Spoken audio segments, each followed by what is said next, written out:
Continuando a falar sobre Maria, hoje falaremos sobre o tema Viver a Palavra de Deus. Evangelho de Lucas, capítulo 11, versículos 27 a 28. E Marcos, capítulo 3, versículos 31 a 35. Enquanto ele assim falava, uma mulher levantou a voz do meio do povo e lhe disse: Bem-aventurado o ventre que te trouxe, e os peitos te amamentaram. Mas Jesus replicou: Antes bem-aventurados aqueles que ouvem a palavra de Deus a observam. Palavra da salvação. Glória a vós, Senhor. Chegaram sua mãe e seus irmãos, e estando do lado de fora, mandaram chamá-lo. Ora, a multidão estava sentada ao redor dele, e disseram-lhe: Tua mãe e teus irmãos estão aí fora, e te procuram. Ele respondeu-lhes: Quem é minha mãe e quem são meus irmãos? E correndo o olhar sobre a multidão que estava sentada ao redor dele, disse: Eis aqui minha mãe e meus irmãos.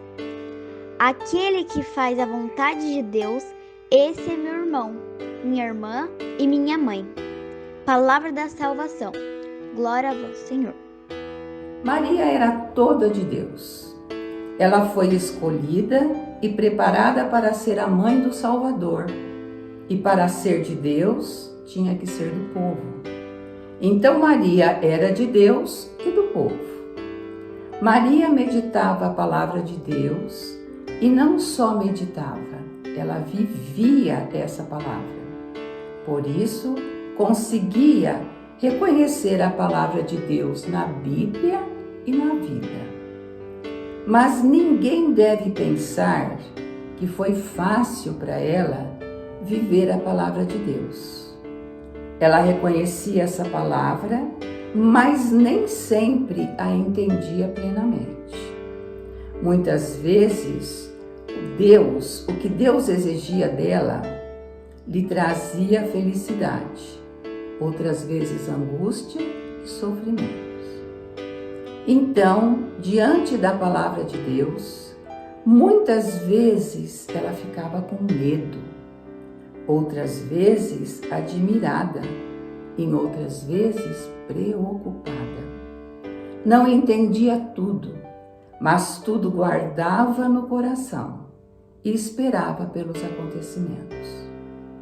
A ampla entrada da palavra de Deus na sua vida não fez dela uma pessoa aérea, desligada das coisas do mundo. Pelo contrário, ela se tornou muito atenciosa e preocupada com os problemas dos outros. Lembra como se preocupou com a prima Isabel, idosa e grávida?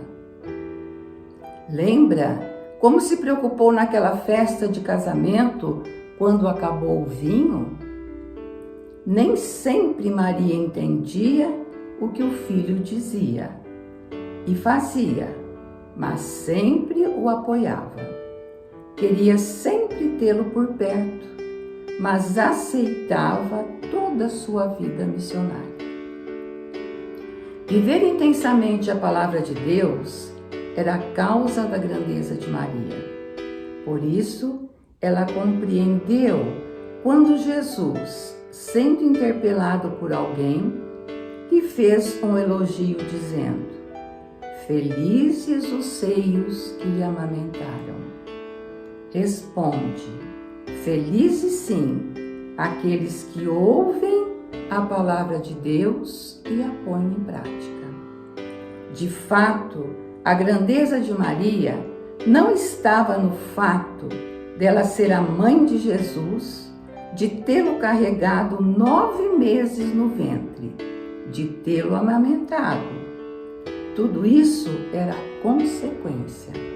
A causa de sua grandeza era o fato dela ter ouvido a palavra de Deus e a colocado em prática. Em outro momento, quando dizem a Jesus: Sua mãe e seus irmãos estão aí fora e lhe procuram, ela também não se espanta de ouvi-lo responder: minha mãe, meus irmãos e minha família são aqueles que vivem a vontade de Deus. Maria entende que o filho não a rebaixava, mas a colocava como exemplo para todos. Maria sempre viveu intensamente a palavra